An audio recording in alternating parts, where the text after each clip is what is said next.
सभी सखियों और श्रोताओं को मंजरी वर्मा और संगीता श्रीवास्तव का नाश्ता हुआ नमस्कार कहिए आज तो भाई क्योंकि आज तो बिल्कुल हम इसी मूड में आए हैं कि जो भी गाना बजेगा तो थोड़ा सा हम ठुमका लगाएंगे, थोड़ा सा आप लगाएंगी, क्योंकि मुझे देख के तो यही लगता है और हम अपने श्रोताओं से यही कहेंगे कि भाई संगीता जी को देख के लगता है ये डांस इनको आता होगा जरूर, है ना।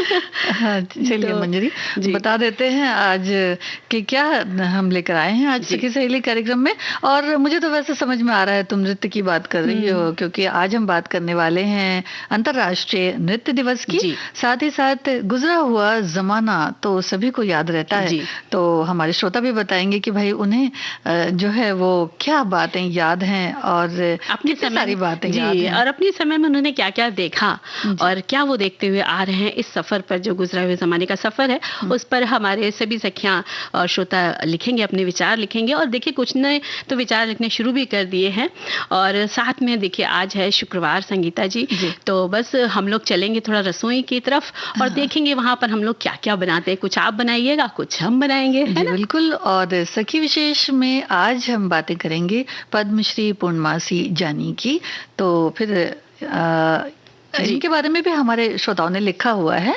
वैसे हम बता दें कि अंतर्राष्ट्रीय नृत्य दिवस आज हम मना रहे हैं। जी, और नृत्य का ताल अंतरंग को गुंजायमान जो है वो नृत्य कर देता है। इतना अच्छा होता है नृत्य करना कि पूरे आपके जो शरीर है वो एक ऊर्जा से भर जाता है। सारी मुद्राएं बनती हैं क्योंकि हाथ की, पैरों की, आंखों की, फेस की भी एक अच्छी खासी एक्सरसाइज हो जाती है। और देखिए ना कि हमारे जो श्रोता सखियां वगैरह हैं सबने नृत्य के ऊपर कुछ ना कुछ संदेश भेजे हैं। और happy international dance day to all my lovely friends का भी एक आया है। इस तरह कई लोगों ने भेजा है। और देखिए इस साल जो है वो 40वां अंतर्राष्ट्रीय नृत्य दिवस मनाया जा रहा है। साल 1982 29 अप्रैल से इसकी शुरुआत हुई और यूनेस्को के अंतर्राष्ट्रीय थिएटर इंस्टीट्यूट की अंतर्राष्ट्रीय डांस कमेटी ने इस नृत्य दिवस के रूप में इसे स्थापित किया। जी, क्योंकि ये बहुत ज़रूरी है। इस तरह से एक महान आधुनिक बैले के निर्माता जीन जॉर्ज निवेरे का जन्म की स्मृति में, उनके जन्म की स्मृति में ये दिन मनाया जाता है। निवेरे ने नृत्य पर एक किताब लिखी जिसका नाम लेट्स ऑन द डांस है। इस किताब में नृत्य कला के सभी गुर सिखाए गए हैं जिसे पढ़कर भी लोग नृत्य कर सकते हैं और नृत्य करने की दक्षता हासिल कर सकते हैं। बिल्कुल, और लोगों में नृत्य की बारीकियों को सीखने समझने की जिज्ञासा बनी रहे और नृत्य की अनेक शैलियों की महत्ता को भी समझे। इस दिन को मनाने का यही उद्देश्य है। नृत्य सुर ताल का अनोखा संगम है।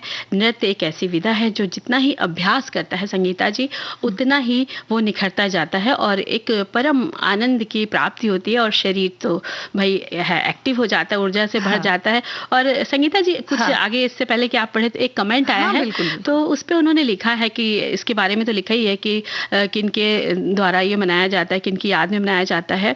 और इसके आगे उन्होंने लिखा है कि बता दें कि डांस केवल मनोरंजन का एक साधन नहीं है बल्कि ये भावनाओं को अभिव्यक्त करने का साधन भी रहा है।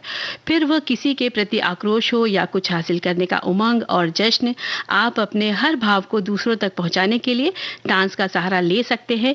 यही नहीं, डांस के माध्यम से समाज में जागरूकता फैलाने का काम भी बरसों से किया जा रहा है। हाँ, क्योंकि नृत्य देखिए एक ऐसी कला है जिससे बहुत कुछ अभिव्यक्ति होती है। नृत्य के द्वारा ही बहुत सारी अभिव्यक्तियां होती हैं। तो इन्होंने बहुत अच्छा लिखा है। और ये भी कहा जाता है कि आज से जैसे 2000 वर्ष पूर्व त्रेता युग में जो भी देवताओं की विनती पर ब्रह्मा जी ने नृत्य वेद तैयार किया था, तभी से नृत्य की उत्पत्ति संसार में मानी जाती है। महादेव के तांडव नृत्य का तो कोई सानी नहीं। भारत में कई नृत्य शैलियां प्रसिद्ध हैं जिनमें भरतनाट्यम, ओडिसी, कुचिपुड़ी, कथकली, मोहिनीअट्टम, कथक और ये जो विधाएं हैं ये प्रसिद्ध हैं। बिल्कुल। और संगीता जी देखिए नृत्य है जो है बहुत प्रसिद्ध है और इसमें बहुत सारे कलाकार हैं जो नृत्यांगनाएं हैं या जो पुरुष कलाकार हैं बहुत सारे हैं। उनमें कुछ नाम हम बताते हैं कि मल्लिका साराभाई, यामिनी कृष्णमूर्ति, रुक्मणी देवी अरुंडेल, सोनल मानसिंह, ऐसे बहुत से नाम हैं, बहुत से प्रसिद्ध कलाकार हैं। और नर्तकों में पंडित बिरजू महाराज, उदय शंकर जी, शंभू महाराज जी, लच्छू महाराज जी, गोपी कृष्ण, महिलाओं में सितारा देवी, जयमंती जोशी, जंतलेखा आदि बहुत बहुत सारी और भी हैं जिनके नाम हमने नहीं लिए, लेकिन वो सब इतने प्रसिद्ध हैं कि उनको देखकर, उनसे सीखकर हम सभी बच्चे बूढ़े सभी लोग इस विधा में पारंगत हो सकते हैं। बिल्कुल।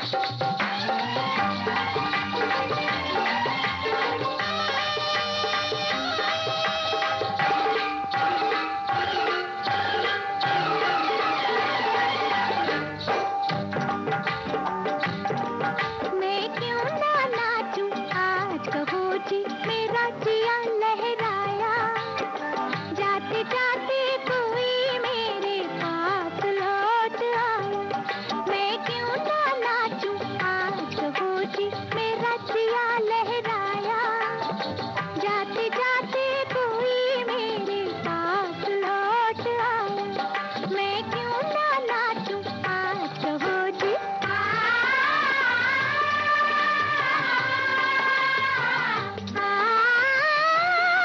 आज खूब झूमूंगी मैं कोई नहीं रोके कोई नहीं रोके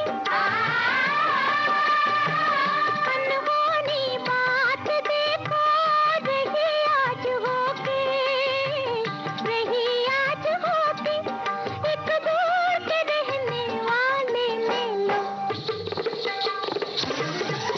एक दूर के रहने वाले ने लो मुझको आज अपनाया जाते जाते कोई मेरे पास लौट आया मैं क्यों ना नाचूं आज कहो जी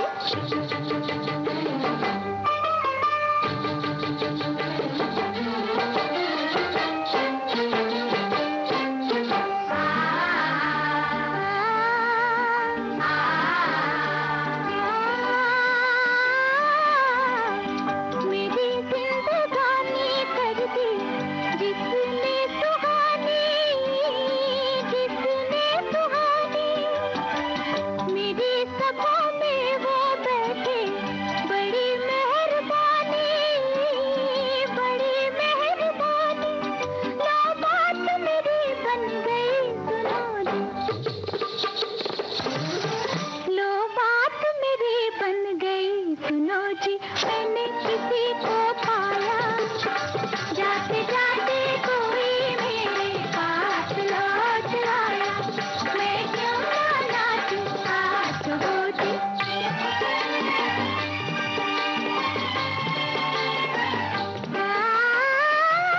अब तो यहाँ रोज होंगी प्यारी मुलाकातें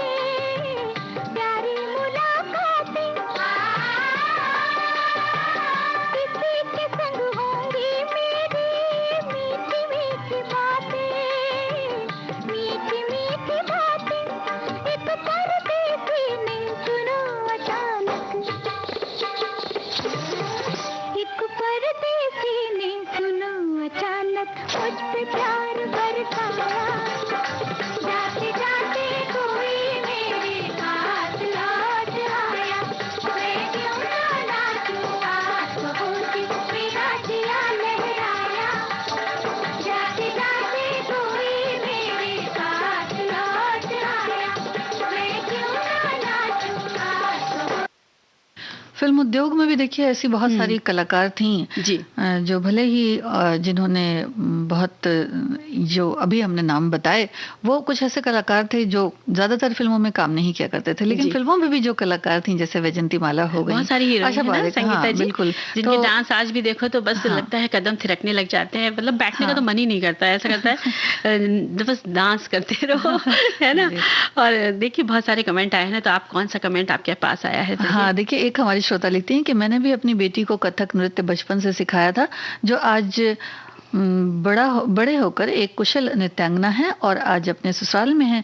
शादी में विदाई के समय बोली, पापा मैं तो आपको छोड़कर जा रही हूँ, पता नहीं मेरे घर वाले मुझे फिर से नृत्य करने देंगे या नहीं, लेकिन मैं अपने घुंघरू हारमोनियम को यहीं पर छोड़े जा रही हूँ।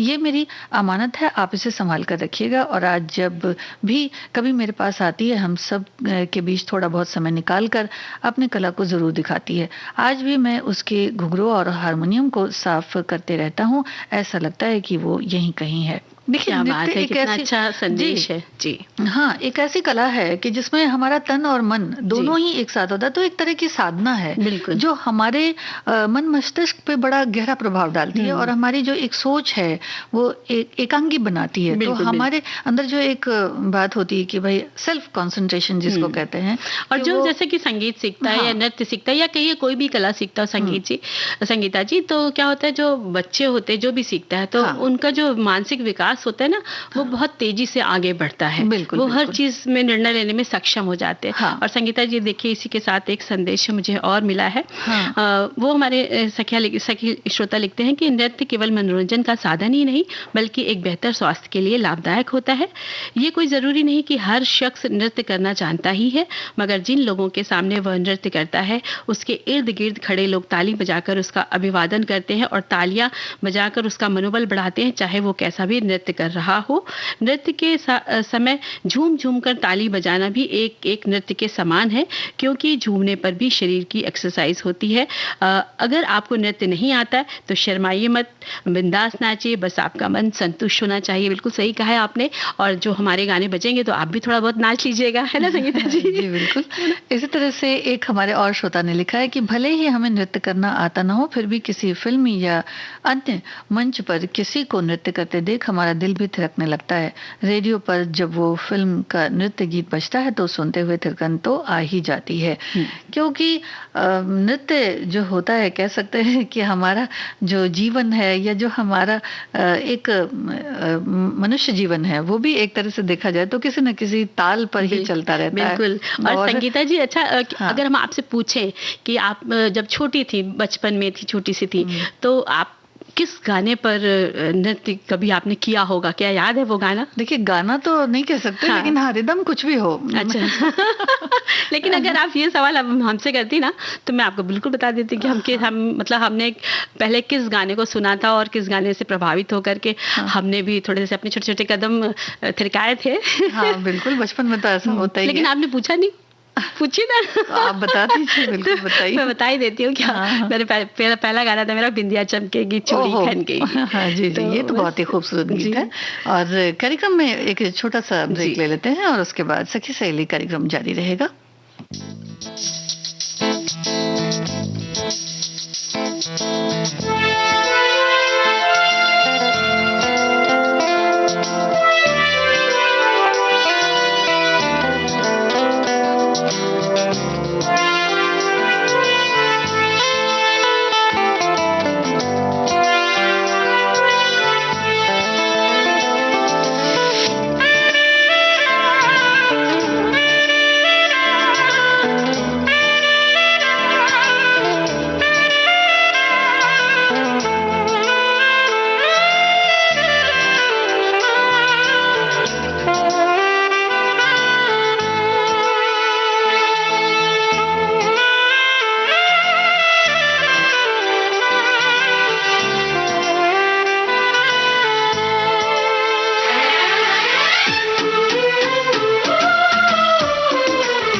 कार्यक्रम में अंतराल भी बहुत जरूरी होता है। बिल्कुल, मंजू। अगर अंतराल के साथ में सभी का स्वागत भी बहुत जरूरी होता है, तो एक बार फिर सबका स्वागत करते हैं और बढ़ते हैं हम सखी सहेली के अगले विषय की तरफ।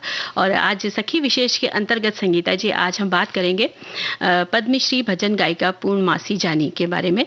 और अगर आपके अंदर शौक है और आपके जुनून जो आपके शौक जो आपके जुनून बन जाए तो सफलता जो है वो कहीं ना कहीं अवश्य मिलती ही है। और उम्र कितनी भी हो, बस आपका हौसला जो है वो बुलंद होना चाहिए।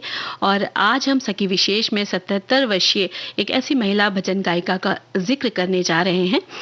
हमारा देश अपने आप में बहुत ही अनोखा है संगीता जी, और कितनी ही प्रतिभाएं हैं और वो कहाँ कहाँ छुपी हैं ये हमें तब पता चलता है जब उनका नाम सामने आने लगता है। और सबके जीवन संघर्ष की अपनी एक अलग अलग कहानी होती है संगीता जी। जी जी बिल्कुल। पूर्णमासी का जन्म 1944 में कंधमाल के खजूरीपाड़ा ब्लॉक में दलपाड़ा में हुआ था।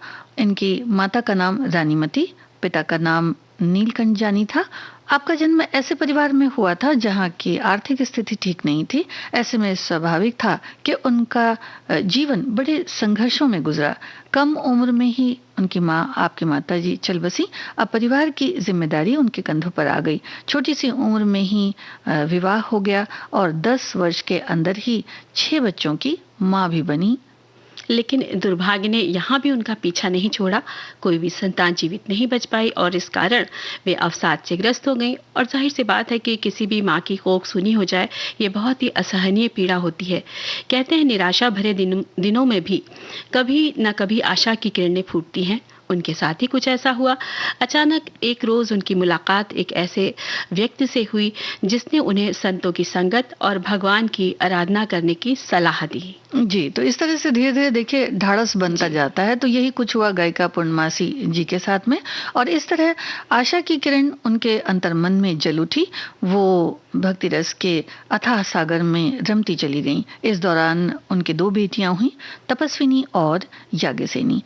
इसके बाद तो उनकी भगवान के प्रति आस्था बढ़ती चली गई, उनका विश्वास प्रबल होता चला गया। और इसके बाद वो कुछ समय के लिए तपस्या करने पहाड़ों पर चली गई और वहां से साल 1969 में गांव लौटी। उन्हें ताड़ी सारूबाई के नाम से पुकारा जाने लगा। वे भक्ति गीत अब तक खूब डूब कर गाने लग गई थी। 52 साल पहले ये सिलसिला शुरू हुआ था और जो आज तक जारी है। भगवान के भक्त के गीत गाने की शुरुआत के साथ अब तक पूर्णमासी जानी ने लगभग करीब 1 लाख से भी अधिक गीतों की रचना कर डाली है। उन्होंने अपना जीवन भगवान को समर्पित कर दिया। जी, और फिर सामाजिक संदेश देने वाले हजारों गीत भी उन्होंने गाए। वे पढ़ी लिखी नहीं थी ज्यादा, लेकिन 6 दशक से उड़िया और कोई और संस्कृत भाषा में गीत गाती रहीं, जो सबसे चौंका देने वाली बात है। अब तक 5000 कविताओं को एक किताब के रूप में जैसे प्रकाशित किया जा सका है। ओडिया साहित्य में विशिष्ट है, ये जो विशिष्ट स्थान है वो हासिल है। और अपने गीतों के द्वारा उन्होंने जो समाज में जो बुराइयां होती हैं, यानी कि समाज के प्रति जो भी उनका नजरिया था वो उनके गीतों में झलकता था। जी, उन्होंने उसकी आवाज भी उठाई उसमें। जी बिल्कुल। और पूर्णमासी विभिन्न सामाजिक मुद्दों को उठाती थी। इनमें जानवरों की जो कुछ लोग हत्या कर देते थे उसके बारे में भी आवाज उठाती थी। बाल विवाह, मादक पदार्थों के सेवन और अशिक्षा शामिल है। साल 1990 में कुछ लेखक उनके क्षेत्र में आए, तब उनकी कविताएं और गाने जो थे वो चर्चा में आए, जब लोगों को पता चला कि उन्होंने देखा कि ऐसा हुआ है। जी, और आदिवासी कवित्री और संत पूर्णमासी साल 1969 से आदिवासी लोगों के लिए विकास के लिए काम कर रही थी और उन्हें गांव वाले सम्मान देते थे। और कईयों ने मादक पदार्थों का सेवन भी छोड़ दिया क्योंकि वो उन्हें उतना मानते थे, इसलिए। और अपने भक्ति गीतों से समाज को नया ज्ञान देने वाली पूर्णमासी जी को कविताओं के लिए साल 2006 में उड़ीसा साहित्य अकादमी अवार्ड भी मिला। साल 2008 में उन्हें दक्षिण ओडिशा साहित्य सम्मान भारत सरकार द्वारा उन्हें कला के लिए कहते हैं कि देश के 4थे सर्वोच्च सम्मान पद्मश्री से भी सम्मानित किया गया। और संगीता जी अपनी मेहनत और लगन के दम पर उन्होंने अपनी सफलता की कहानी लिख दी और उन्होंने ये साबित कर दिया कि प्रतिभा किसी में भी हो सकती है। हाँ। तो अपने हौसलों को आप बढ़ा कर रखें और किसी भी उम्र में आप अपने शौक को अपना सकती हैं और बस एक लगन होना चाहिए आपके अंदर और हमारे अंदर क्या होना चाहिए, एक गीत सुनने की इच्छा होनी चाहिए। चित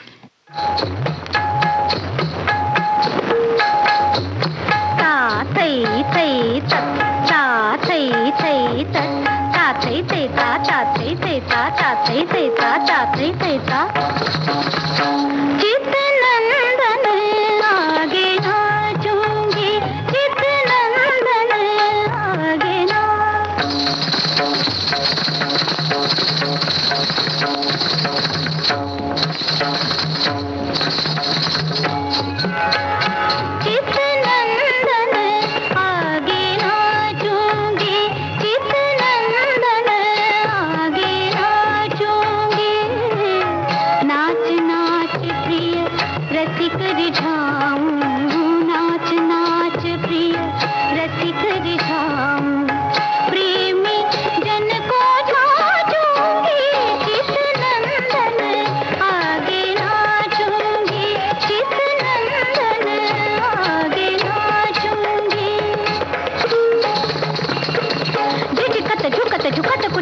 हल चंद्र चपन चपला चली अचकत कुछ उठकी कुछ मटक मटक मुख मंद हसत मन मोहन मन माधो मन मोहन मन माधो मन मोहन मन माधो प्रेम प्रीत का बांध घुंघरा प्रेम प्रीत का बांध घुंघरा सूरत की कचनी काटूंगी लोक लाज कुल की मर्यादा या मैं एक न राखूंगी पिया के पलंगा जा पड़ूंगी पिया के पलंगा जा पड़ूंगी मीरा पर रगराजूंगी किस नंदन आगे नाचूंगी किस नंदन आगे नाचूंगी आगे नाचूंगी आगे नाचूंगी। बेहद खूबसूरत सा ये गीत था, हमने अपने श्रोताओं को सुनवाया। और गुजरा हुआ जमाना की जहाँ तक बात है, हमारे श्रोताओं को याद आने लगा है कुछ कुछ। तो हमारे श्रोता लिखते हैं एक कि गुजरा हुआ जमाना आता नहीं दोबारा। देखिए ये एक बड़ा खूबसूरत सा गीत भी है। स्मृतियों का खजाना खोल दूं घर तो महकेगा फिर से बीता हुआ जमाना। जी हाँ बिल्कुल, क्योंकि बीते हुए जमाने की जो स्मृतियां हैं वो बड़ी ही खूबसूरत हैं और शायद बहुत सारी चीजें अब देखने को नहीं मिलती। तो हम लोग वैसे भी बड़े खुशनसीब थे जो हम हमारे जमाने में जो चीजें घटा करती थी वो बड़ी खूबसूरत होती थी। मासूम सी शैतानियां, वो प्यारी प्यारी बातें, अलसाई सी वो सुबहें, वो जागी जागी रातें, बेमतलब का वो रूठना, कस्में देकर मनाना, स्कूल न जाने का पेट दर्द का वो बहाना, वो खुशियों भरे पल, वो अल्हड़ नादानियाँ, वो दादी की लोरी, वो नानी की कहानियाँ, छूट गया बचपन देकर अपनी सौगातें, याद रहेंगी हमेशा बस तेरी खट्टी मीठी यादें। क्या बात है। तो ये खूबसूरत ऐसी लाइनें हमारे श्रोताओं ने लिख भेजी हैं। और ये देखिए गुजरे हुए दौर की बात करें तो उस समय लोगों ने जो दिन व्यतीत किए वे बड़े ही सीख देने वाले होते थे और हमने हर छोटी बड़ी समस्याओं को समझा है ना संगीता जी। और बचपन से लेकर जिंदगी में कितने कितने नए नए अनुभव मिले हैं। हम आज के दौर की पीढ़ी को ये बता सकते हैं कि हमने पत्र लिखने से लेकर यानी चिट्ठी लिखने से लेकर सोशल मीडिया तक को जान लिया, बैलगाड़ी से लेकर हमने प्लेन तक का अनुभव कर लिया, हवाई जहाज का भी अनुभव कर लिया। आज लोगों के पास एक दूसरे के पास मिलने जुलने का वक्त नहीं है, बैठने की तो बात ही दूर रही। और हमारे समय में क्या होता था, लोग आपस में मिलते थे, बैठते थे, घर के चौबारे पर गप्पे होती थी, चाहे खेत खलियान हो, बस बैठ गए, अपने सुख दुख एक दूसरे को साझा कर देते थे, है ना। क्योंकि अब तो देखिए क्या होता है कि कई बार तो ऐसा होता है भाई किसी से अगर आपने चलते फिरते समय पूछ ले भाई क्या समय हो रहा है, तो वो भी बताने का शायद लोगों को समय नहीं होता। उस समय लेकिन पता है जैसे कि धूप आ गई, छप्पर के जो डंडा गड़ा होता था छपरे का, तो वहां तक धूप आती थी तो लोग बता देते थे कि भाई देख के अरे भाई 12 बजा है। मतलब वो धूप का अंदाजा भी उस तरह से लगाते थे। तो वो जमाना भी था। और आज के बच्चे नहीं बता सकते कि छपरे के आगे अगर आ गया या बिल्डिंग की खिड़की पर आ गया है सूरज तो कितना टाइम हुआ होगा, है ना। देखिए बच्चे ना सुन पाएंगे जी, वो अपनी घड़ी देखेंगे फिर और देखिए होता तो वैसे तो पता ये भी था कि पास पड़ोस में भी कौन रहता है, लेकिन अब शायद वो समय नहीं रह गया है ना, कि कौन कहाँ रहता है भाई इतना कोई ध्यान नहीं देता है। और परिवार में जो भी लोग होते थे वो पूरे जो जगह होती थी यानी कि गांव होता था उससे भी बड़ा ताल्लुक रखते थे। और अगर किसी का भी एक का भी पूछ लिया जाए कि भाई फलां व्यक्ति को आप जानते हैं क्या, तो पता चला कि उनके जो है सारे घर के लोगों के भी दादा परदादा तक का जिक्र, नाम पता, गांव सब बता देंगे। लेकिन साथ ही साथ एक और बड़ी अच्छी सी बात थी कि भाई अदब और सलीका भी बहुत अलग था।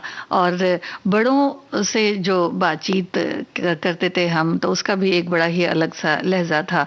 और लहजे में भी बड़ी बात होती है क्योंकि देखिए प्रेम तो वहीं से पनपता है। बिल्कुल। तो ये भी बहुत जरूरी। ऊंची आवाज में बात नहीं करते थे उस समय में। और आज तो देखिए क्या अभी सभी कैसे ऊंची आवाज में बात करते थे। उस समय था कि नहीं भाई बड़े आ गए तो आपको आराम से बोलना है, धीमे बोलना है ना।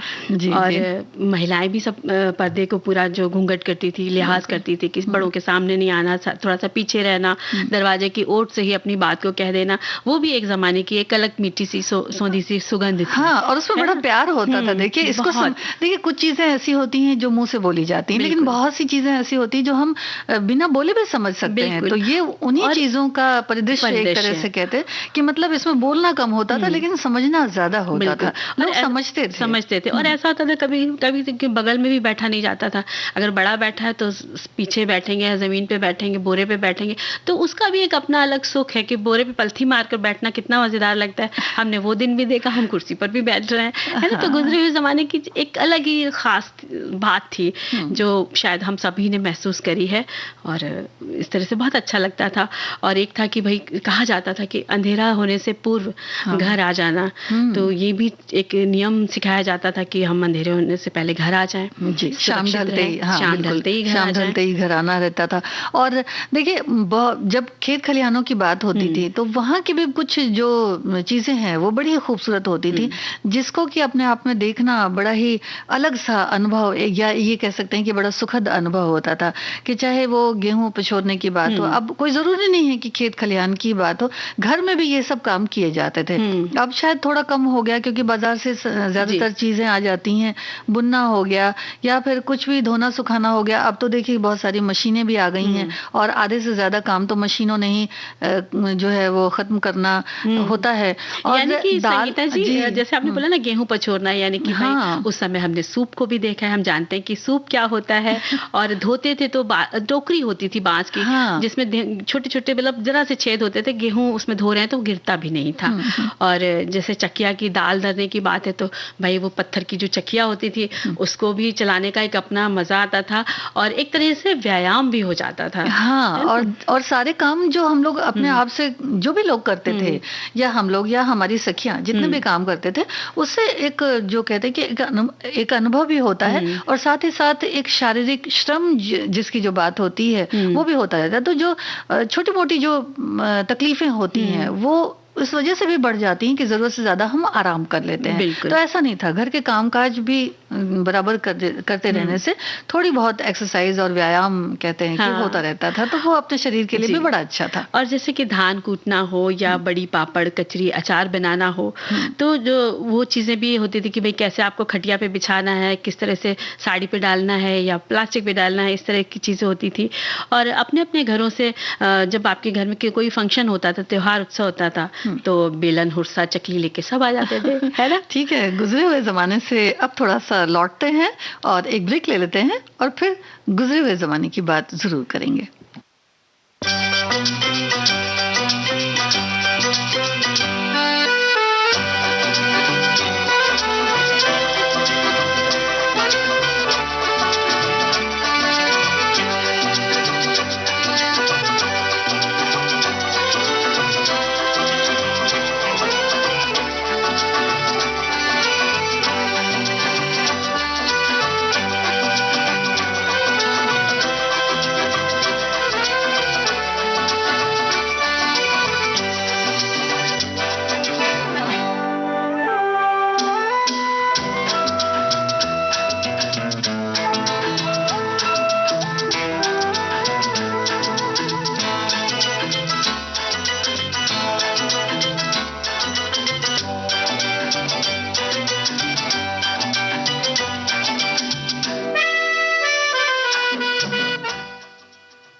मंजरी, गुजरे हुए जमाने की तरफ जरूर चलेंगे, लेकिन पहले सुन लेते हैं पायल की एक झनकार।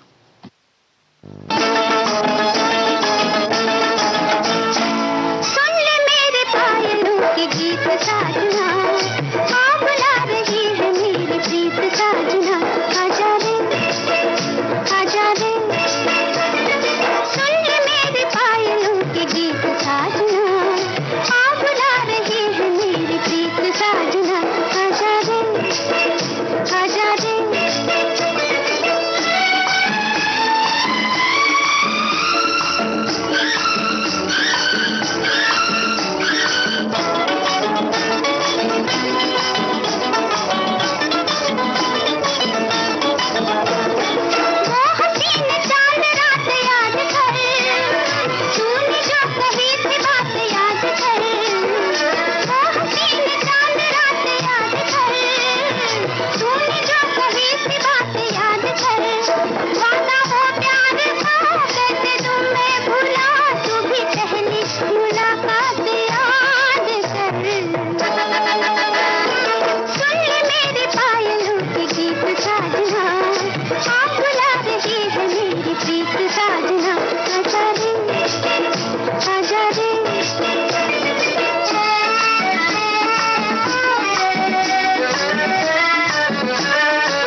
साजना, आ बुला रही है मेरी प्रीत साजना, आजा रे आजा रे।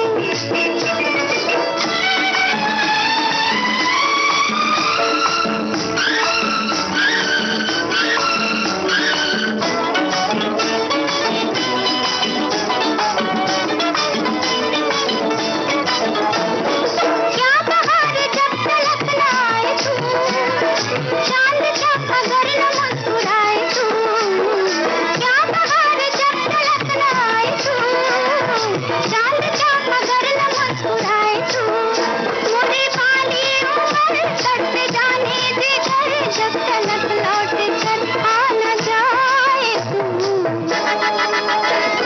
सुन ले मेरे पायलों के गीत साजना, आ बुला रही है मेरी प्रीत साजना, आजा रे आजा रे।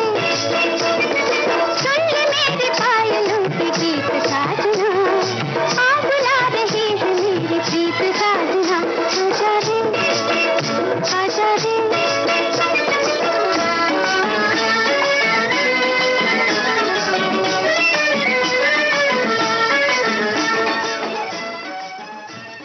मंजरी, हमारे एक श्रोता लिखते हैं जी। कि गुजरा हुआ जमाना, जब हम गुजरे हुए जमाने की बात करते हैं तो निश्चित ही जहन में जो यादें रहती हैं वो स्मृति पटल पर अंकित हो जाती हैं। हर इंसान का गुजरा हुआ जमाना रहता है, गुजरा हुआ वक्त रहता है, गुजरी हुई यादें रहती हैं। इनमें कुछ खट्टी, कुछ मीठी, तो कुछ कटु अनुभव भी रहते हैं, लेकिन इंसान हर गुजरी बात को मीठी यादें मानता है, चाहे वो दुख भरी हो या सुख भरी हो, क्योंकि वो पल बीत चुका है। सिर्फ उनकी यादें शेष हैं, और वो यादें चाहे जख्म के रूप में हो ही क्यों ना हो, मरहम का काम करती हैं। बिल्कुल, देखिए इसी तरह सबको अपने अपने ज़माने की बातें याद आ रही हैं। तो हमारे एक श्रोता लिखते हैं कि वो ज़माना गुजर गया जब आज गर्मी के दिनों में हाफ पैंट पहनकर पत्थर से आम के टिकोले तोड़ा करते थे और पैर के पैकेट में कच्चे आम भर लिया करते थे। काश वो दिन अब लौट नहीं सकते, लेकिन आपसे गुजारिश है। तो भाई जो आपको गुजारिश है तो वो हम कभी भी कर लेंगे, है ना। लेकिन इस तरह से याद आ गई कि आम जब हम लोग तोड़ते थे अपने ज़माने में, तो हमारी तरफ भी आम के पेड़ हुआ करते थे। जो कोई अगर बगल वाला तोड़ने आता था तो हम लोग, अंधिया चलती थी, अंधेरा होता था, तो हम लोग अपनी खिड़की से चुपके से बोलते थे जोर जोर से कि अभी तो सांप दिखाई दिया है बाहर। तो हमारे डर के वो लोग जो आते थे वो भाग जाते थे, फिर हम लोग जाके आराम से आम बिना करते थे। तो ये भी एक तरह से बड़ी मजेदार उन दिनों की शरारत हुआ करती थी। इससे पहले मैं बताऊं कि जो कमेंट अभी मैंने पढ़ा, उसमें एक बड़ी अच्छी सी बात है कि देखिए, जो बातें होती हैं खट्टी मीठी, उन्हें अगर जो दौर चलता रहता है उसमें हम लोग हर समय ये सोचते हैं कि भाई ये सही है, ये गलत है, और उस हिसाब से थोड़ा नाराज भी हो जाते हैं, थोड़ा खुश भी रहते हैं। तो इन्होंने जिस हिसाब से लिखा है, तो मुझे ऐसा लगता है कि सोचना चाहिए कि बाद में ये यादें भी बड़ी अच्छी सी हो जाएंगी, इसलिए नाराजगी का मौसम जरा कम रहेगा। बिल्कुल रहेगा। और देखिए उस समय क्या होता था, कच्चे पक्के ईंटों के घर होते थे, तो वो याद है ना कि आंगन कैसे बहारा जाता था, कुचरे की झाड़ू हुआ करती थी, लीपना, गर्मियों की छतों पर पानी छिड़कना, है ना, और चूल्हे पर खाना बनाना, और लोहे की जो फूकनी याद होगी आपको, जो फूका जाता था, है ना। तो पट्टे से लेकर टाट पट्टी तक बैठकर खाना, यानी हम लोगों ने वो मजे भी लिए हैं। और आज हम मेज कुर्सी और पर डिनर कर रहे हैं, बुफे में खाना खा रहे हैं। तो एक अपने जो हमारा जो जमाना था गुजरा हुआ, तो उसमें हमने इन सब चीजों का भी बड़ा आनंद लिया है। तो बुफे में तो नहीं खा सकते, लेकिन घर में ये है कि हम गुजरे हुए जमाने का आनंद ले सकते हैं, कि थोड़ा कभी जमीन पर भी बैठ के खाना खाएं तो अच्छा लगेगा, है ना। और भी जैसे कि अब कुछ पंखे वगैरह की बात थी, तो अब तो देखिए किस तरह से बिजली के पंखे हैं, हाथ से झलने वाला पंखा होता था, और एक तरह से कि मतलब गर्मी न सताए, और मतलब गर्मी को झेलने की जो एक शक्ति होती थी, कह सकते हैं कि वो ज्यादा होती थी। और हाथ के पंखे को बैना भी कहा जाता था। और मुझे याद है कि उस पर हम लोग अपने अपने पंखों पर नाम लिख लिया करते थे, तो वो भी एक अलग था। और हमने वो चीज, उन पंखों से लेकर टेबल फैन तक से लेकर कूलर एसी तक का आनंद ले लिया, है ना। और रात में सोता था कोई, तो उसको पंखा झलने में भी एक सेवा भाव रहता था, आपस में प्यार होता था, क्योंकि रिश्तों में। और जब लाइट चली जाती थी तो क्या होता था बताइए। तब तो लैंप लेके चला करते थे, है ना। और उसमें कितना उसमें तेल डालना है, देखिए एक एक चीजों में कितनी बारीकी होती थी। और फिर हम ये कहते थे कि अब के समय में अगर हम बैठ जाएं तो ऐसा लगेगा कि भाई अगर मोबाइल नहीं चल रहा है तो फिर तो कोई काम ही नहीं है।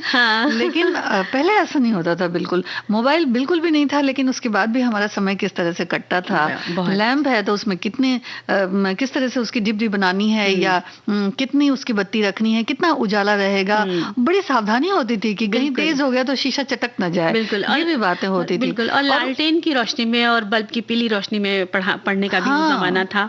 और हम लोग की जो स्याही की दवात हुआ करती थी उससे हम लोग उसमें छेद करके डिबरी बनाया करते थे, तो वो भी एक अनुभव था जो आज के बच्चे शायद नहीं जानते कि डिबरी शब्द क्या होता है। कहने का मतलब कुछ ना कुछ करना और कुछ ना कुछ सीखना, ये बना रहता था, एक नियम था जिस हिसाब से सब चीजें चलती रहती थी।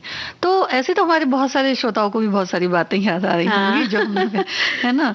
और भी अलग अलग चीजें थी, जैसे पॉलिश जूते में हम लोग बड़े अच्छे से किया करते थे और बिल्कुल सही तरीके से, है ना। और आजकल देखा यह भी जाता है कि भाई सर में तेल कम लगाना है या क्या करना है, प्रिंट के कपड़े नहीं पहनने, लेकिन उस समय तो ठोक ठोक कर सर में बिल्कुल तेल लगाया जाता था, सरसों का तेल लगाया जाता था और एक ही प्रिंट के कपड़े भी पहनते थे, बड़े शौक से पहनते थे। और स्लेट की घिसाई से लेकर के स्याही की टिकिया को कैसे घोलना है वो भी एक जमाने का अपना अनुभव था। और उसके चक्कर में अपने हाथ भी रंग लेते थे, कपड़े भी रंग लेते थे। और सेठे का कलम और नरकुल के कलम से हम लोग लिखते थे, सुलेख इमला वगैरह बोला जाता था, तो उससे क्या होता था राइटिंग अच्छी हो जाती थी, है ना। और आजकल के बच्चे तो क्या है, एक बार पेन यूज किया फेंक दिया, हम लोग उस कलम को कितना संभाल कर रखते थे, तो वो भी एक अनुभव था। और नहीं अभी भी इस तरह की पेन बहुत सारी आती है, आती है, लेकिन इस्तेमाल में कम होती है, इस्तेमाल में कम होती है, तो बच्चे उसको भी एक बार ट्राई कर सकते हैं। और वो भी याद है ना, उस जमाने में क्या होता था कि जो सफेद जूते देते थे, स्कूल के पीटी शूज बोलते हैं जिन्हें, उसको हम लोग खटिया, वो क्या कहते हैं, सॉरी, खड़िया होती है जो, उसको घोल करके उससे वो चमकाया जाता था। अगर कुछ नहीं है तो उससे काम चल जाता। मतलब वो तो था कि चलो इससे चमका लेंगे, क्या हुआ, कौन देख रहा है, स्कूल ही तो जाना है, वहां की मार से तो बचना है। तो ये भी एक गुजरे जमाने का एक अपना एक अलग अनुभव था जी।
तो संगीता जी देखिए, बात हम लोग कर रहे थे ना कि कैसे कैसे हम लोग दिन, मतलब उस समय हम लोगों ने क्या ये क्या गाना चीज़ें भी वहीं यूज़ से किए। होकर आ रहा है। हाँ, वहीं से होकर आ रहा है। और शादी ब्याह में पंगतों में खाना, कुल्हड़ दोना पत्तल के मजे लेना, ये भी एक चीज़ हुआ करती थी। और साथ में हम लोगों ने कितने सारे खेल भी खेले थे, खो खो, सिकड़ी, आइस पाइस, गुल्ली डंडा, कबड्डी। और गुड्डे गुड़ियों की शादी का तो एक अलग अनुभव था कि हम लोग बड़ों से बनवाते थे गुड्डे गुड़िया, और वो खेल भी हम लोगों ने खेला है। हाँ देखिए, और हमारे एक श्रोता भी जी। लिख रहे हैं कि गुजरा हुआ जमाना आता नहीं दोबारा, उस जमाने को याद करे दिल बेचारा, कोई लौटा दे मेरे बीते हुए दिन, अगर कोई लौटा सकता हो तो उसे नमन है हमारा। तो यही फिलहाल तो तो बात है कि जी, गुजरा हुआ जी। जमाना लौटना हाँ, इतना आसान नहीं है, बिल्कुल और उसमें बिल्कुल। बड़े सारे सुख थे, बड़ा सारा प्यार था। हाँ, और देखिए हम लोगों ने अपने उस समय लोगों ने बहुत सारे, सभी लोगों ने पैदल मीलों यात्रा करी, लेकिन उसके बाद स्कूटर, साइकिल से लेकर हवाई जहाज, कार तक की यात्रा का अनुभव किया। तो कहने का मतलब ये कि हमने अपने गुजरे ज़माने में हम लोगों ने कितनी सारी चीज़ों का सुख उठाया है, और आज ज़माना बदल रहा है, और आगे बढ़ना तो अच्छा ही होता है, बढ़ना भी चाहिए, लेकिन वक्त के साथ साथ आगे बढ़ते बढ़ते कुछ छोटी छोटी चीज़ें, बातें जो पीछे छूट जाती है, उनको वापस अपने यादों में लाना चाहिए, और खुश होना चाहिए। खुश होना चाहिए। और बहुत अच्छा लगता है, और खुशी के साथ ये होती है कि चलते हम लोग इन यादों के साथ किचन की ओर चलते हैं, तो हमारी सखियां तो बिल्कुल तैयार होंगी कि अब ये लोग रेसिपी बताएंगी। हाँ। तो चलिए हम बता देते हैं एक बढ़िया सी रेसिपी, बताएं। तो सामग्री सखियों नोट कीजिएगा कि चटपटी ब्रेड स्क्वायर हम बनाएंगे। इसकी विधि क्या है कि आपको 1 कप सूजी लेनी है, आधा कप दही, पानी डालकर आप इसका घोल बना लीजिए। इसमें आप मिक्स हर्ब जो आती हैं वो आप 1 चम्मच वो डाल दीजिए, कुटी लाल मिर्च डाल दीजिए, और धनिया कटी 1 चम्मच में उसमें मिला दीजिए सूजी और दही के घोल में, और 10 मिनट के लिए आप इसको ढक दीजिए। जब ये फूल जाए और इसमें थोड़ा सा नमक डाल दीजिए, थोड़ा पानी डालकर थोड़ा सा गाढ़ा ही रखना है आपको इसको।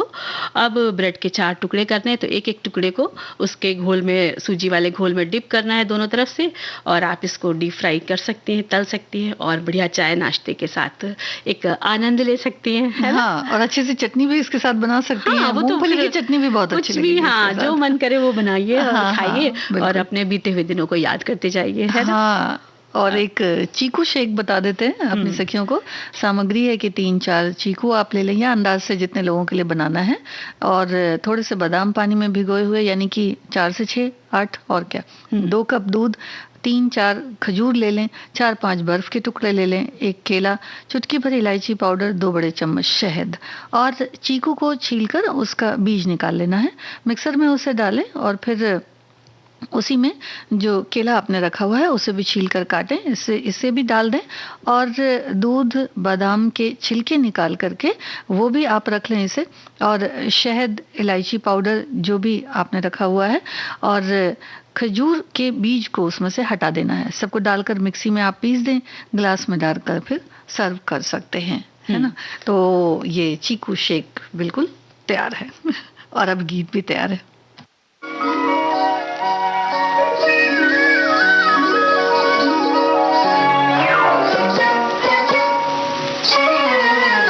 तुम सैया गुलाब के फूल, हुई क्या हमसे भूल, जो हमको छोड़ चले, क्यों नाता छोड़ चले। तुम सैया गुलाब के फूल, हुई क्या हमसे भूल, जो हमको छोड़ चले, क्यों नाता छोड़ चले। हो सैया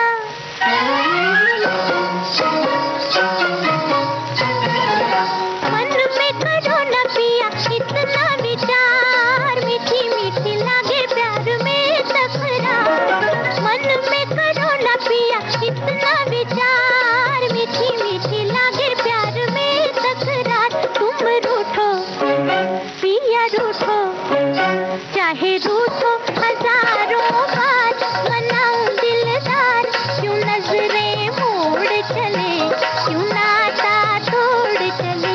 तुम सैया गुलाब के फूल, हुई क्या हमसे भूल, जो हमको छोड़ चले, क्यों नाता तोड़ चले। होए सैया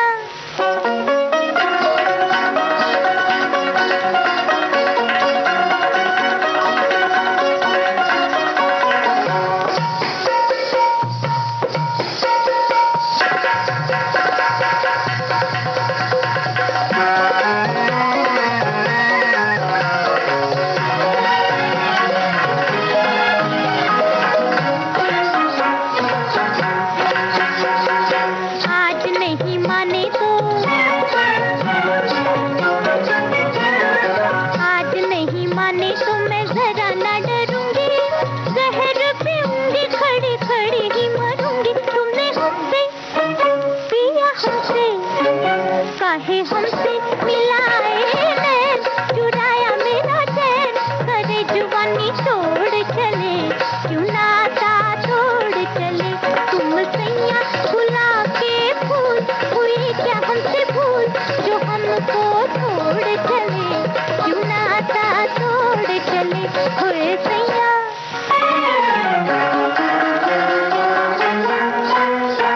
तुमको मनाए खड़ी नार तिहारी, मानो मानो पिया तुम जीते मैं हारी। तुमको मनाए खड़ी नार तिहारी, मानो मानो पिया तुम जीते मैं हारी। माफ कर दो, माफ कर दो, माफ कर दो हमारी भूल, चरण की वो धूल, जो संग संग दौड़ चले, क्यों नाता तोड़ चले। तुम सैया गुलाब के फूल, हुई क्या हमसे भूल, जो हमको छोड़ चले, क्यों नाता तोड़ चले, हुए सैया। संगीता जी, हमारे एक श्रोता लिख रहे हैं कि आपको क्या याद है पोस्टकार्ड, अंतर्देशीय पत्र, बैरंग चिट्ठी के बारे में पता है आपको? इस चिट्ठी को प्राप्त करने के लिए डाक बाबू पोस्टमैन को पैसे देने पड़ते हैं। बिल्कुल याद है और आपने याद दिलाया तो शुक्रिया भी कहेंगे आपको। इसी के साथ अगली रेसिपी हम बताते हैं, मूंग रोल। इसकी सामग्री है कि छिलके वाली 1 कप मूंग की दाल आपको हरी लेनी है। इसको 2 से ढाई घंटे भिगो कर रख दीजिए, फिर अच्छे से धो लीजिए 3-4 पानी से। इसको मिक्सी के पॉट में आप डालिए, उसमें आप 1 चम्मच जीरा डालिए, धनिया पाउडर 1 चम्मच डालिए, स्वाद आप अपने स्वाद के अनुसार नमक डालिए उसमें, और इसमें 1 चम्मच मैदा या कॉर्नफ्लोर भी आप डाल सकते हैं। इसको मिक्सी में पीस लीजिए। पीस के आप एक बाउल में निकाल लीजिए, उसमें कसूरी मेथी 1 चम्मच, 2 बड़ा चम्मच चावल का आटा या बेसन भी ले सकते हैं। इसमें आप हींग 1/4 चम्मच डालिए, 1 चम्मच अमचूर पाउडर, कसा हुआ अदरक 1 चम्मच, हरी धनिया, हरी मिर्च, लहसुन और करी पत्ता तोड़ के आप इसमें अच्छे से मिला दीजिए। और 2 पापड़ के 4 पीस करीब आपको लेने हैं, जो बाजार में बने बनाए मिलते हैं। तो 1 पापड़ को लेकर के वो वाला जो मिश्रण मूंग की दाल का पिसा हुआ बनाया हमने, 1 पापड़ के ऊपर पूरा फैला दीजिए। उसके बाद उसको साइड में रख दीजिए। इसी तरह चारों पापड़ पे आप लगाते जाइए, वो पेस्ट अलग रख दीजिए। फिर थोड़ी देर बाद पहले वाले पापड़ को लेकर के आप रोल कर दीजिए, और सारे पापड़ को आप रोल कर लीजिए, और एक छन्नी स्टील की लेंगे, उसके ऊपर चिकनाई लगाएंगे और सारे पापड़ के रोल उस पर रख देंगे, और स्टीम दे करके आपको इसको भपाना है। तो कढ़ाई में जैसे आप स्टीम देते हैं, पानी रख के ऊपर स्टील की छन्नी रख के ढक के आप भाप दे दीजिए इतना कि वो पक जाए, और तीली से आप चेक कर लीजिए, और जब उसको निकाल लीजिए बाहर, जब वो पक जाए तो उसके बाद जब ठंडे हो जाए तो उसको छोटे छोटे 1-1 इंच के टुकड़े काट के आप उसको शैलो फ्राई कर सकते हैं ऑयल में, या आप तलकर भी उसे चाय के नाश्ते के साथ में आप मूंग रोल खा सकते हैं, है ना। बस ये ध्यान देना होगा कि पापड़ जो होता है वो तुरंत ही मुलायम पड़ जाता है। हाँ, नहीं तो वो 4 पापड़ हम बना रहे हैं तो पहले वाले पापड़ को पहले रोल करना है, फिर दूसरे तीसरे ऐसे करके वो नरम होना ही उनके लिए चाहिए, कि वो नरम हो जाएंगे तभी आपको उसको भाप देना है जी। और अब आजकल जो मौसम है उस हिसाब से फल भी बड़े अच्छे आ रहे हैं, और मौसम भी कुछ गर्म है, तो एक शेक और संगीता जी बहुत गर्म है, कुछ की छोड़िए, लगता है तो बस ठंडी चीजें खाते रहो ऐसा लगता है। तो एक शेक और बना लेते हैं। जी बिल्कुल बनाइए, मन कर रहा है मेरा तो। जी हाँ, ये है कीवी शेक। 2 कीवी और 1 केला, ये दोनों छिले हुए अच्छे से आपको रखने हैं। 1/4 कप संतरे का रस भी लेना है, और बादाम जो आप जिस हिसाब से लें, 1 चम्मच शहद और बर्फ के जो टुकड़े हैं उनको बर्फ को क्रश कर लें, अगर आप ठंडा पसंद करते हैं तो। कीवी और केले ये मिक्सी में डालकर संतरे के रस के साथ बादाम दूध और सब कुछ इसमें मिला करके इसमें शहद भी डालें और मिक्सी में पीस लें। ग्लास में बर्फ के महीन टुकड़े जो भी आपने रखे हुए वो डालें, और ऊपर से ये शेक डालें, और मीठा अपने हिसाब से जितना आपको चाहिए उस हिसाब से। लेकिन कई बार ऐसा भी होता है ना कि गुड़ का भी बना रहे तो बड़ा अच्छा लगता है, तो थोड़ा सा अगर गुड़ भी उसमें आप कोशिश करें, अच्छा लगे तो आप उसे डाल सकते हैं, जो सेहत के लिए ज्यादा अच्छा रहता है। बिल्कुल बिल्कुल, बहुत अच्छा रहता है। और हमारी सेहत के लिए क्या अच्छा है? गीत।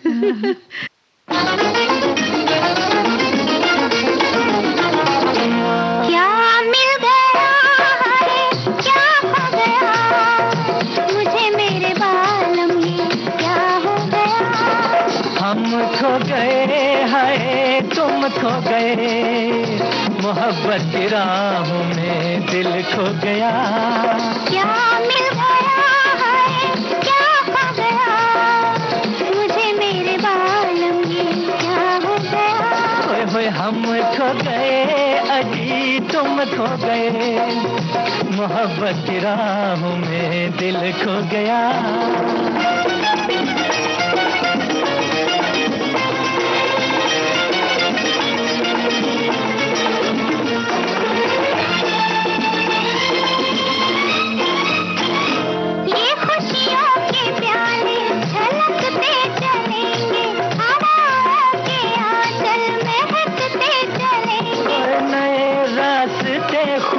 खुद खुल चलेंगे, जिधर से भी हम तुम बहकते चलेंगे, हो बहकते चलेंगे। क्या मिल गया है, क्या हो गया मुझे मेरे बालम, ये क्या हो गया। हम खो गए अजी तुम खो गए, मोहब्बत की राहों में दिल खो गया।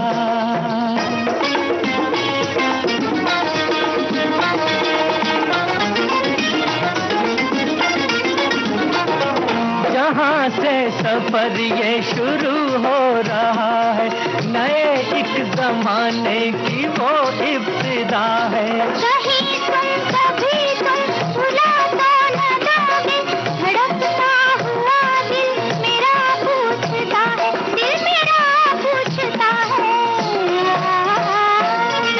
हम खो गए हाय तुम खो गए, मोहब्बत की राहों में दिल खो गया।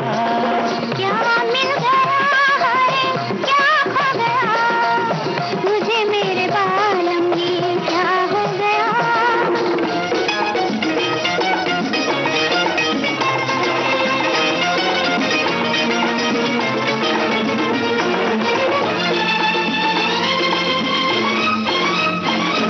हर एक बात गीतों में ढलने लगी है, हर एक आरज़ू फिर मचलने लगी।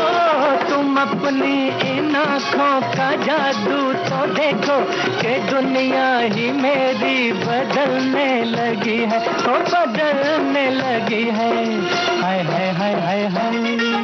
क्या मिल गया है, क्या हो गया मुझे मेरे बालम, ये क्या हो गया।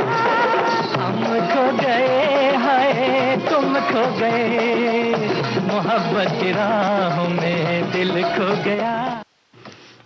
तो संगीता जी गाना भी बहुत प्यारा सा था। क्या मिल गया क्या खो गया, तो भाई मेरे दिमाग को तो ये मिल गया है कि हम बनाने जा रहे हैं, मैंगो शेक बनाने जा रहे हैं। हालांकि सबको बनाना आता है, लेकिन चलिए हम भी बता देते हैं ना कि इसके लिए सामग्री आपको लेनी है। 1 कप दूध लेना है, 1 बड़ा आम जो भी आपको पसंद है उसको छील कर काट लीजिए, और इलायची पाउडर, पिसी शक्कर अंदाज से 1 बड़ा चम्मच से गाढ़ी मलाई या रबड़ी आपके पास हो तो लीजिए, और आप बर्फ़ पिसे हुए ले लीजिए, टुकड़े ले लीजिए बर्फ़ के, और 1 पेठा 1 पीस लेना है आपको। बादाम पिस्ते की कतरन लेनी है, और कोई भी बर्फ़ी अगर आपके पास मिठाई पड़ी है तो उसका 1 टुकड़ा लेना है। अब मिक्सी में आपको दूध चीनी डालकर फेंट लेना है, उसको अलग निकाल के रख लीजिए। फिर आम को आप पीस लीजिए, और जब आम का पेस्ट भी आपका तैयार हो जाएगा तो सबको मिला लीजिए, और जितनी भी सामग्री थी सब उसमें अच्छे से मिला करके ऊपर से रबड़ी मलाई सर्व कीजिए। और पेठा और बर्फ़ी दोनों को कस करके सबसे ऊपर की तरफ आपको डालना है ग्लास में, और बादाम पिस्ते की कतरन से आपको उसको सजा देना है। तो ये आपकी बिल्कुल मैंगो शेक मावा रबड़ी जैसी तैयार हो जाएगा, एकदम खाने में बहुत, पीने में बहुत टेस्टी, है ना। और हमारी सखियां, हमारे श्रोता ज़रूर जो भी रेसिपी हमने बताई है वो ज़रूर बताएंगे, हमें अगली बार भी ज़रूर बताएंगे कि भाई कैसी लगी कैसी नहीं लगी, है ना। और अब सखी सहेली कार्यक्रम में वक्त बहुत कम बचा हुआ है, तो अब ले लेते हैं एक छोटा सा अंतराल, या फिर एक कमेंट और है, ले लें हम एक श्रोता का कमेंट। और वैसे टाइम है मंजरी, तो ले लेते हैं जी। देखिए हमारे बहुत सारे श्रोताओं ने बहुत सारी बातें जो है अपने अपने तरह से लिखी हैं, और अपने अपने तरह से साझा भी की हैं। उसमें हमारे एक श्रोता लिखते हैं कि गुजरे हुए ज़माने की बातें मैं आपके साथ ख़त के ज़रिए साझा और शेयर करूंगा, लेकिन थोड़े दिन ठहर कर। भाई ऐसा क्यों कह रहे हैं ये पता नहीं। और देखिए ना एक कमेंट और आया है मेरे पास, वो लिखती है कि मम्मी की मार भी खाई और रोने पर फिर मार खाई। तो भाई ये भी एक प्यार है, माँ का प्यार है जो बांट बांट के बच्चों को देती है ना। और अब ले लेते हैं कार्यक्रम में एक ब्रेक।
सखी सहेली कार्यक्रम से लेते हैं विदा। तो सभी को मंजरी वर्मा का नमस्कार और संगीता श्रीवास्तव का नमस्कार।